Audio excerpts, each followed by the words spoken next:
예수로 있는 연대기 성경 공부 구약 첫 번째 주제인 위대한 시작이란 주제로 함께 말씀을 배우고 있습니다. 오늘 다섯 번째 시간이 되겠는데요. 오늘의 주제는 애통 가운데 심판하시는 하나님, 애통 가운데 심판하시는 하나님이라는 주제로 말씀을 배우도록 하겠는데요. 우리가 이 구약 첫 번째인 위대한 시작이라는 주제로 배우고 있는 것은 창세기를 배우고 있어요. 이 창세기를 구분을 지어보면 천지창조부터 시작을 해서 총리 요셉까지 이어지는 사건이거든요. 여러분 잘 아시는 사건일 거예요.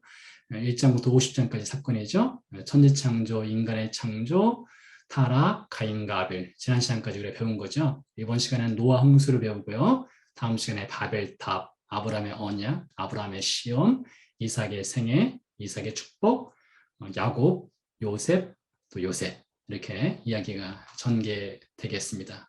그러니까 총 몇 개입니까? 5, 6, 7, 8, 9, 10, 13개의 과제로 주제로 우리가 창세기를 배우게 되겠습니다. 그 중에서 오늘 다섯 번째 시간, 애통 가운데 심판하신 하나님, 노아 홍수에 대해서 함께 보도록 하겠습니다.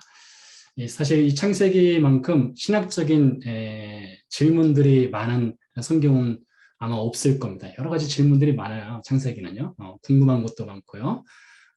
예를 들어서 노아 홍수라고 할 때 이 노아 홍수가 지구 전체에 일어난 홍수냐 아니면 일부분만 있었던 홍수냐, 이것부터 시작을 해서 창세기 6장에 나오는 하나님의 아들들, 도대체 하나님의 아들들은 누구냐, 창세기 3장으로 온다면 죄는 어디서 시작되느냐, 이런 여러 가지 복잡다양한 질문들이 많은데요. 그런 문제들을 다 다루기는 힘들고요. 우리는 예수 그리스도를 중심으로 해서 이 성경을 어떻게 해석을 하는가, 이것에 초점을 맞춰보도록 하겠습니다. 자, 오늘 준비한 말씀은요, 창세기 6장 5절부터 22절, 그리고 창세기 9장 1절에서 11절까지 말씀을 함께 보도록 하겠고요. 세 가지를 준비했습니다. 첫 번째, 하나님이 세상의 악함을 심판하시며 슬퍼하셨습니다. 하나님의 마음이 드러나 있어요. 두 번째, 하나님이 의인의 가족에게 은총을 베푸셨습니다. 하나님의 노아 가족에게 은혜를 베푸신 이야기가 있겠고요. 세 번째, 하나님이 노아 가족에게 사명을 위임하셨습니다. 하나님의 슬픔, 하나님의 은혜, 하나님의 사명, 위임, 이렇게 세 가지 주제로 함께 보도록 하겠고요. 자, 이번 과를 통해서 우리가 배울 수 있는 신학적 주제가 있습니다. 매우 중요한 주제인데요. 하나님은 심판 중에도 은혜와 긍휼의 구원을 베푸십니다. 라는 주제가 되겠습니다. 하나님은 심판을 행하시는 분이세요. 하나님의 심판이 있지만 그 심판 안에는 항상 은혜와 긍휼의 구원이 동반되어지게 되지요. 이것을 배우도록 하겠고요. 오늘 이 말씀을 통해서 또 우리가 그리스도와 연결을 시켜보면요, 하나님이 의로운 노아에게 은총을 베푸시고 그의 가족을 구원하신 것처럼 하나님은 의로운 아들이신 예수 그리스도를 통해 믿는 모든 사람에게 구원을 베푸신다라는 것이 그리스도와 연결점이 되겠습니다. 이 말씀을 들으면서 이 그리스도 연결점을 또 함께 같이 찾아보도록 하겠습니다. 자, 첫 번째 주제인 하나님이 세상의 악함을 심판하시며 슬퍼하셨다라는 내용을 보도록 하겠습니다. 자, 먼저 창세기 6장을 보기 전에 인간의 죄가 창세기 1장부터 시작을 해서 6장까지 어떻게 전개가 됐는가를 좀 볼 필요성이 있을 것 같아요. 인간의 죄는 마치 자동차의 브레이크가 고장 난 것과도 비슷합니다. 제가 오늘 어디 가다가요, 앞에 가던 차가 사고가 나는 장면을 목격을 했어요. 횡단보도를 건너는 사람하고 부딪혔어요. 크게 큰 사고는 아니었지만은 아마 그 시선을 놓친 것 같아요. 네, 그 정도 사고는 정말 다행인데 차가 브레이크가 고장나서 사고가 난다고 생각해 보세요. 끔찍하지 않겠습니까? 인간의 죄는 그와 같습니다. 브레이크가 고장난 차와 같아요. 자, 어떻게 인간의 죄가 발달되는지를 좀 보도록 하죠. 창세기 3장에 보면 아담이 하나님께 하는 얘기입니다. 내가 동산에서 하나님의 소리를 듣고 내가 벗었으므로 두려워하여 숨었나이다 했어요. 죄에 대해서 인간의 첫 번째 반응은 두려움이라고 이렇게 나와 있는 것을 볼 수가 있습니다. 죄에 대한 인간의 첫 번째 반응은 두려움, 그리고 숨음이 있었죠. 하나님으로부터 숨어버리죠. 창세기 4장으로 가면은 가인이 하나님께 답하는 장면이 나오죠. 내가 알지 못하나이다. 내가 내 아우를 지키는 자이니까. 동생 아벨을 죽여놓고 나서 내가 알지 못한다, 이렇게 답을 했어요. 그리고 내가 아우를 지키는 자이니까. 그것은 죄가 어떻게 발달하는가 하면 거짓을 행하죠. 또 냉담하죠. 죄에 대한 감각이 점점 무뎌지는 것을 볼 수 있어요. 같은 창세기 4장에 라멕이라고 하는 사람이 소년을 죽입니다. 그리고 나서 자신의 부인들에게 자신이 소년을 죽였다는 것을 노래로 써서 이야기를 합니다. 성경의 첫 번째로 나오는 노래예요. 근데 이 첫 번째 나오는 노래가 인간이 죄를 지은 것을 찬양하는 노래입니다. 얼마나 무섭습니까? 원래 우리 사람은 하나님을 찬양하도록 지음받은 존재죠. 이사야서에 의하면요. 근데 인간이 첫 번째 찬양한 것은 자신의 죄를 찬양을 했어요. 내용은 이렇습니다. 아다와 실라여 내 목소리를 들으라. 라멕의 아내들이여 내 말을 들으라. 나의 상처로 말미암아 내가 사람을 죽였고 나의 상함으로 말미암아 소년을 죽였도다. 가인을 위하여는 벌이 700일진데 라멕을 위하여는 벌이 77배 이르로다. 라멕이 자신의 죄를 정당화하는 것을 볼 수가 있어요. 그리고 정당화하는 것을 노래로 만들어서 이렇게 기록을 해놓은 것을 볼 수가 있습니다. 보세요. 두려움이 있었습니다. 숨음이 있었어요. 그다음에 거짓이 있었고 죄에 대한 감각이 무뎌지는 것을 볼 수 있고요. 죄를 정당하고 죄를 찬양합니다. 결국에는 죄는 어디로 갑니까? 빌라도가 이르되 그러면 그리스도라는 예수를 내가 어떻게 하랴? 그들이 다 이르되 십자가에 못 박혀야 하겠나이다. 죄는 결국에는요. 예수님을 죽이는 사건으로 이어져요. 이게 죄가 이렇게 무섭습니다. 처음에 선악과로 시작된 죄는 결국에는 예수님을 죽이는 사건으로 이어지게 되는 것을 볼 수가 있어요. 그래서 인간의 죄는 브레이크가 고장난 자동차와 같습니다. 그리고 스피드는 더 빨라집니다. 그리고 강화됩니다. 더 넓어집니다. 그래서 이 죄는 진화된다라고 말을 해도 과언이 아니겠다 싶습니다. 이런 과정 중에서 창세기 6장에 인간의 죄의 문제가 이제 다시 등장을 하게 되는데요. 창세기 6장 5절부터 7절 말씀입니다. 여호와께서 사람의 죄악이 세상에 가득함과 그의 마음으로 생각하는 모든 계획이 항상 악할 뿐임을 보시고 땅 위에 사람 지으셨음을 한탄하사 마음에 근심하시고 하나님의 마음이 등장하죠. 이르시되 내가 창조한 사람을 내가 지면에서 쓸어버리되 사람으로부터 가축과 기는 것과 공중의 새까지 그리 하리니 이는 내가 그것들을 지었음을 한탄함이니라 하시니라 했어요. 이 중에서요 6장 5절에 사람의 죄악과 마음의 생각을 좀 보도록 하지요. 사람의 죄악이 세상에 가득하였다고 했어요. 이 가득하다는 말을 히브리어 원어로 찾아보면요 나무가 자라듯이 자란다는 뜻이에요. 심겨진 나무가 점점 그 키가 자라듯이 사람의 죄악이 점점 커져간다는 뜻입니다. 그래서 지금까지 살펴본 창세기 3장부터 시작된 죄도 점점 죄가 발달하고 진화되지 않습니까? 그런 것처럼 사람의 죄악이 그렇다는 거예요. 그래서 하나님이 말씀하셨어요. 세상에 사람의 죄악이 가득하다. 점점 커져가고 있다. 이렇게 말을 하고 있고요. 두 번째로 마음의 생각입니다. 마음이라고 하는 것은 어디 있을까요? 유대인들은 성경이죠. 성경은 마음을 심장, 우리 하트, 심장에 있다 이렇게 말을 하기도 하고 키드니, 사람의 육신의 장기 중에 가장 깊은 곳에 있는 곳이 키드니라고 합니다. 그 키드니 안에 사람의 마음이 있다겠어요. 그 마음의 생각이 어떠냐? 모든 계획이 항상 악하다고 했어요. 사람이 생각하는 것, 계획하는 것이 악하다고 했는데요. 이 계획이라는 단어를 히브리어로 찾아보면 야짜르라고 합니다. 야짜르. 야짜르라고 하는 단어는요. 사전적 의미가 이런 의미가 있습니다. 토기장이라는 의미가 있어요. 토기장이 창조하다, 만들다라는 의미가 있습니다. 자, 근데 이 야짜르라는 단어, 창조하다, 만들다라는 뜻을 갖고 있는 이 야짜르가 제일 먼저 사용된 장면이 창세기 2장입니다. 주어는 하나님이시고요. 내용은 이렇습니다. 여호와 하나님이 땅의 흙으로 사람을 지으시고 혹은 만드시고 혹은 창조하시고 생기를 그 구에 불어넣으시니 사람이 생명이 되니라 했어요. 자, 여기서 지으시다 이 말씀이 바로 야짜르거든요. 하나님의 계획 속에 하나님께서 창조하신 세상과 함께 하나님이 창조하신 사람은 하나님 만드셨을 때 이렇게 말씀하셨어요. 하나님이 토부라고 하셨어요.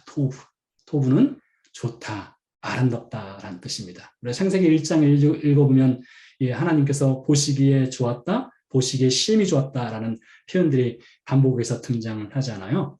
그래서 그런 것처럼 하나님께서 사람을 만드셨을 때는 사람은 하나님께서 보시기에 좋은 토부였어요. 토부.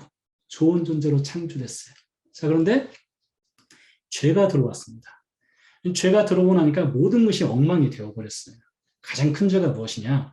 창세기 3장에서 인간이 처음으로 지었던 죄는 선악과를 먹음으로써 지었던 죄는 하나님이 되려는 것입니다. 하나님의 자리를 차지하려는 죄를 지었어요, 인간이요. 사실 이 구약과 신약 성경에서 가장 큰 죄는 하나님의 자리를 차지하고 있는 인간의 자리, 인간이 하나님의 자리를 차지하려는 것입니다. 그것처럼 큰 죄가 없습니다. 하나님의 자리를 차지하고 나면 하나님을 제거해 버립니다. 하나님은 없다라고 해버리죠. 그것이 가장 큰 죄예요. 거기서부터 모든 죄들이 파생을 하게 되지요. 자, 이렇게 죄가 들어오고 나니까 사람이 창조해내는 것, 사람이 만들어내는 것이 무엇입니까? 항상 악한 것뿐이었어요. 항상 악한 것. 하나님이 만드신 것은 토부, 인간이 만들어내는 것은 악함. 이렇게 대조가 된다는 것을 또 우리가 볼 수가 있겠다 싶습니다. 자, 그래서 하나님 마음이 슬프셨어요. 마음이 아프셨습니다. 자, 그것을 창세기 6장 6절에서 이렇게 표현합니다. 땅 위에 사람 지으셨음을 한탄하사 마음에 근심하셨다고 했어요. 마음에 근심하셨다.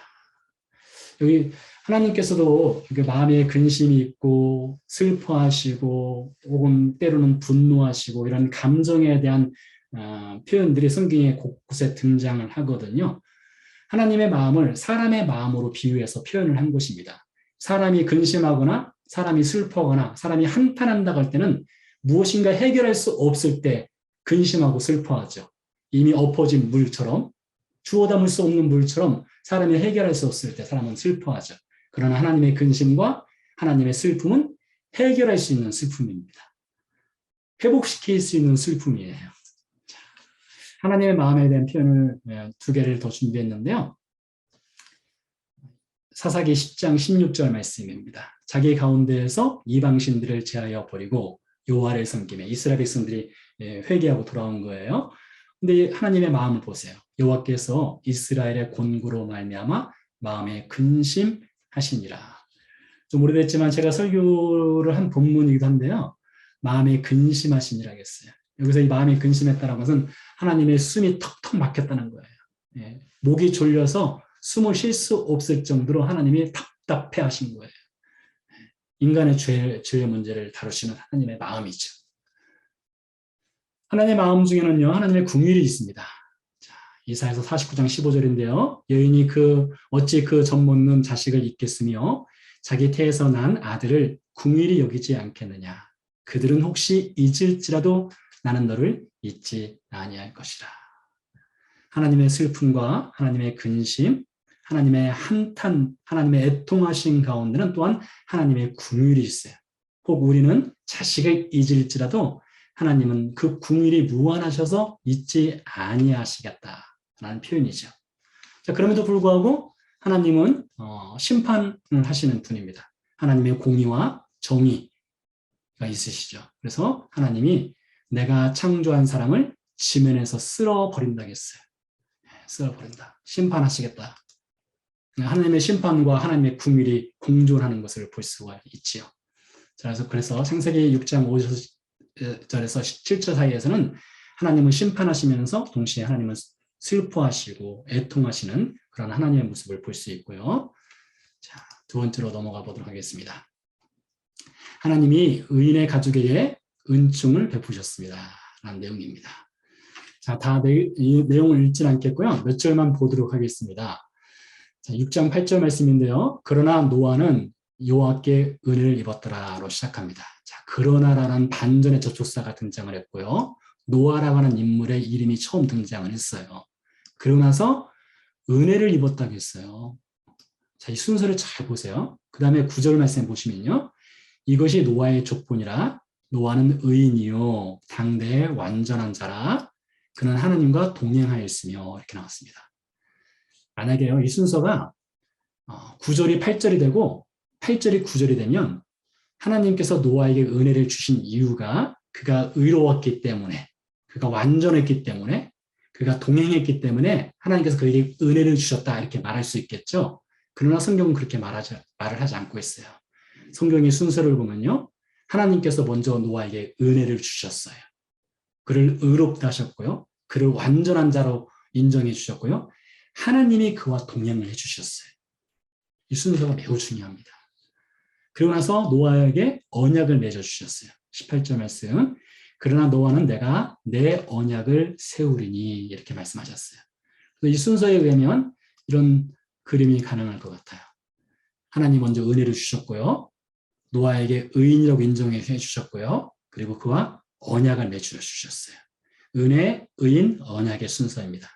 자, 이것이 바로 우리 그리스도인에게도 적용해 볼 수 있는 건데요. 자, 예수님은 우리의 은혜입니다. 예수님 우리에게 십자가를 통해서 의인이라고 불러주셨어요. 그리고 우리를 하나님의 언약 백성으로 삼아 주셨어요. 순서가 매우 중요합니다. 다시 말씀드립니다. 노아가 의인이기 때문에 은혜를 주신 것이 아니라 은혜를 받아서 그를 의인이라고 인정을 해주신 거예요. 그리고 언약을 맺어주신 거예요. 우리가 의로워서 예수님이 구원하신 것이 아니라 예수님이 십자가 죽음을 통해서 우리를 구원하시고 우리를 의롭다 하셨어요. 그리고 우리와 언약을 맺어주셨어요. 여러분 이 순서를 절대 잊어서는 안 됩니다. 자, 이 순서를 중요시 여겨야 돼요. 그래서 하나님이 의인의 가족인 노아에게 은혜를 베풀어 주셨어요. 그런 중에도 하나님의 심판을 행하시죠. 13절과 17절 말씀에 보면은 하나님께서 심판의 메시지를 전하시는데요. 하나님이 노아에게 이르시되 모든 혈육 있는 자의 포악함이 땅에 가득함으로 그 끝날이 내 앞에 이르렀으니 내가 그들을 땅과 함께 멸하리라. 심판의 메시지죠. 내가 홍수를 땅에 일으켜 무릇 생명의 기운이 있는 모든 육체를 천하에서 멸절하느니 땅에 있는 것들이 다 죽으리라 했어요. 심판의 메시지죠. 자, 18절과 19절 볼까요? 그러나 제가 개인적으로 좋아하는 반전의 접속사입니다. 그러나 너와는 내가 내 언약을 세우리니 너는 내 아들들과 내 아내와 내 며느리들과 함께 그 방주로 들어가고 혈육 있는 모든 생물을 너는 각기 암수 한 쌍씩 방주로 이끌어들여 너와 함께 생명을 보존하게 하되라고 했어요. 위에서는 하나님의 저지먼트, 심판이 있고요. 아래에서는 하나님의 셀베이션이 있습니다. 구원이 있어요. 심판과 구원이 같이 가고 있는 것을 볼 수 있어요. 그래서요. 하나님은요. 심판을 통해서 하나님의 구원을 행하셔요. 자, 무슨 말인가 하면요. 이 그림을 한번 보세요. 자, 하늘에서 비가 내립니다. 물로 심판을 신다겠으니까 비가 많이 내렸겠죠? 자, 물이라고 하는 것은 심판의 의미가 있겠죠. 그래서요. 물이라고 하는 것은 심판, 저지먼트의 의미가 있습니다. 근데 물이 하늘에서 쏟아져 내려야 노아가 타고 있는 방주가 물에서 뜨겠죠? 물에서 떠오릅니다. 자, 볼까요? 네. 이렇게 떠오르죠.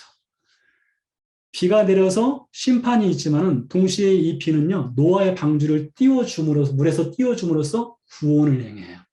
그래서 이 물이라고 하는 것은 심판과 구원의 내용을 다 담고 있어요. 물로 심판하시지만 물을 통해서 하나님은 또 노아의 방주를 띄워서 구원하셔요. 자, 이것을요, 우리는 골고다에서도 발견을 할 수가 있어요. 자, 그리스도와 어떻게 연결되는가 보세요. 골고다 십자가입니다.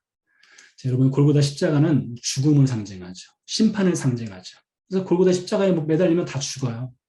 자, 예수님이 골고다 십자가에서 심판을 당하셨어요.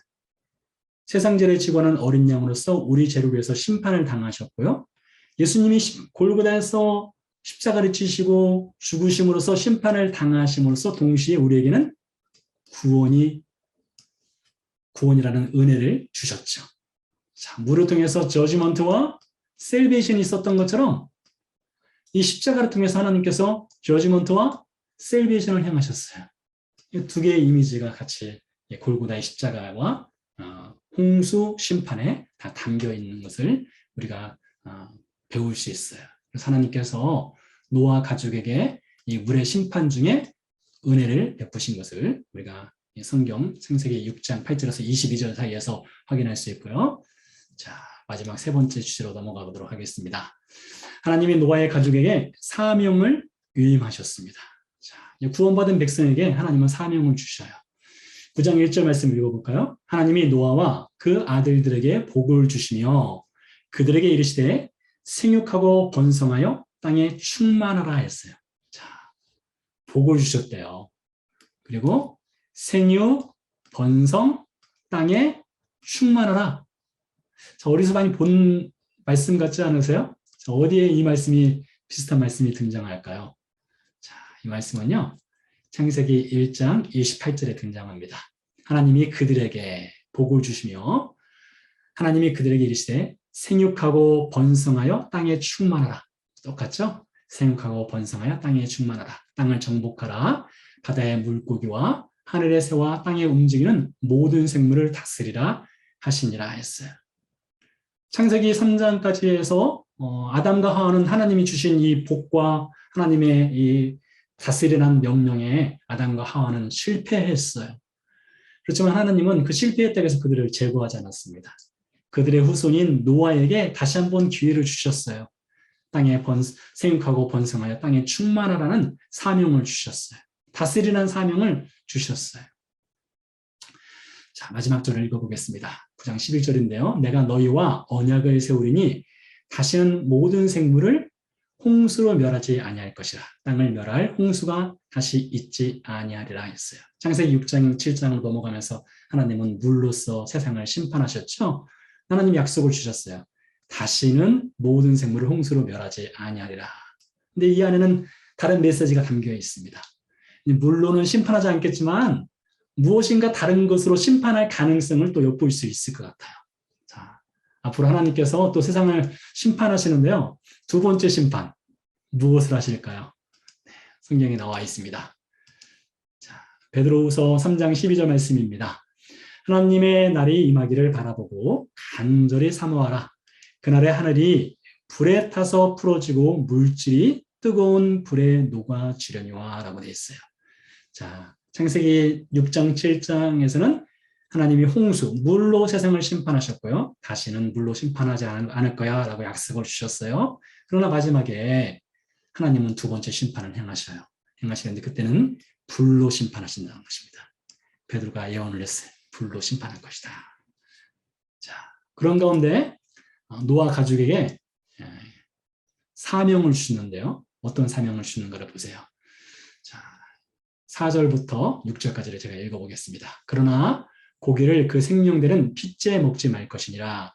내가 반드시 너희의 피, 곧 너희의 생명의 피를 찾으리니 짐승이면 그 짐승에게서 사람이나 사람의 형제면 그에게서 그의 생명을 찾으리라. 다른 사람의 피를 흘리면 아마 이거 살인과 관련된 것 같아요. 다른 사람의 피를 흘리면 그 사람의 피도 흘릴 것이니 이는 하나님이 자기 형상대로 사람을 지으셨습니다. 여러분 잘 아시죠? 하나님의 형상을 따라서 우리를 창조했다고 창세기 1장 26절에서 증언을 하고 있죠. 하나님의 형상으로 사람을 지었대요. 자, 노아뿐만 아니라 하나님께서 모든 그리스도인에게 주신 사명이 있어요. 생육하고 번성하고 땅에 충만한 사명만 주신 것이 아니라요. 하나님의 형상대로 지음받은 사람은 우리가 어떤 태도로 대해야 할지에 대한 사명을 주셨어요. 자, 어떻게 우리가 사람을 대해야 합니까? 야고보서 3장 9절 10절 말씀 읽어볼게요. 이것으로 우리가 주 아버지를 찬송하고 또 이것으로 하나님의 형상대로 지음받은 사람을 저주하나니. 여기서 이것이란 말은요. 입을 말합니다. 입. 한 입에서 찬송과 저주가 나온도다. 내 형제들아 이것이 마땅하지 아니하니라 했어요. 여러분 생각해 보세요. 우리가 누군가를 저주하거나 한다면 저주뿐만 아니라 뭐 험담을 늘어놓거나 그런 거 가십거리 있지 않습니까? 그것은 하나님의 형상대로 지음받은 사람을 저주하고 혹은 험담하거나 가십거리를 늘어놓는 것에 대해서 그것을 야고보는 말하기를 한 입에서 찬송과 저주가 나온다 이렇게 말했어요. 그것은 마땅하지 아니한 것이라고 했어요. 자, 요한일서에서는 더 엄중하게 이야기를 합니다. 그 형제를 미워하는 자마다 살인하는 자니라고 했어요. 살인하는 자마다 영생이 그 속에 거하지 아니하는 것을 너희가 아는 바라. 사실 이 사도 요한은요. 흑백이 아주 분명합니다. 흑이든지 검든지 하얗든지 이 내용으로 성경을 썼거든요. 형제를 미워하는 자마다 살인한다라고 했어요. 자, 창세기 9장 6절에서는 다른 사람의 피를 흘리면 무엇인가 신체적으로 해를 가하면 그 사람들의 피를 흘릴 것이니 이는 하나님이 자기 형상대로 사람을 지으셨다고 했어요. 하나님의 형상대로 지음받은 사람을 향해서 어떤 폭력을 가하는 것, 실제로 죽이는 것, 뭐 그런 것에 대해서 이야기를 했어요. 근데 요한 1서에서는요, 미워하는 것이 곧 살인하는 것이라고 했어요. 누군가를 미워하는 것은 하나님의 형상대로 지음받은 사람을 저주하는 것이라고 말을 하고 있어요. 그러니 여러분, 우리가 누구를 미워한다는 것이라 혹은 누구에게 가십거리, 거짓말을 행한다든가 험담을 늘어놓는다는 것이 얼마나 엄중한 죄인가를 생각을 해볼 수가 있겠다 싶습니다. 자, 마지막으로요. 무명의 초대 그리스도인입니다. 제가 요즘 읽고 있는 책인데요. 무명의 초대 그리스도인이 쓴 글의 내용입니다. 우리는 미움을 알지 못합니다. 우리가 아는 것은 서로 사랑하는 것뿐입니다. 라고 말을 하고 있어요. 미움을 알지 못한대요. 우리가 배우고 알고 있는 것은 서로 사랑하는 것뿐이다. 우리는 위대한 것을 말하지 않습니다. 우리는 말이 아닌 삶으로 증명합니다. 무엇을 증명할까요? 형제 사랑으로 하나님의 살아계심을 증명하죠. 형제 사랑으로, 자매 사랑으로 하나님이 주신 사명을 증명을 하지요. 그래서 이 하나님이 노아 가족에게 주신 사명은요, 복을 주시고 생육하고 번성하며 땅에 충만하는 사명만 주신 것이 아니라 형상대로 지음받은 사람을 존중하고 사랑하는 사명도 주셨어요. 동일한 사명을 우리에게 주셨습니다. 우리에게 주신 사명이 무엇입니까? 사랑하는 사명을 주셨습니다. 누군가를 미워하지 않고 저주하지 않고 가십거리 늘어놓지 않고 험담하지 않냐는 그런 거룩한 사명을 우리 그리스도인이 받았어요. 자, 오늘 배운 것을 정리를 해보도록 하겠습니다. 주제는요, 애통 가운데 심판하시는 하나님이었고요. 하나님은 세상을 심판하시지만 동시에 슬퍼하시는 분이세요. 하나님은 은혜를 주시는 분이십니다. 은혜를 주시고 의롭다 인정하시고 동행해 주시고 언약을 주시는 분이세요. 그리고 하나님은 그뿐만 아니라 사명을 주셔요. 그래서 그리스도와 연결하는 점 다시 한번 읽어보면 하나님이 의로운 노아에게 은총을 베푸시고 그의 가족을 구원하신 것처럼 하나님은 의로운 아들이신 예수 그리스도를 통해 믿는 모든 사람에게 구원을 베풀어 주셨어요. 자, 그럼 구원 그 이후 우리는 어떻게 살아가야 되느냐?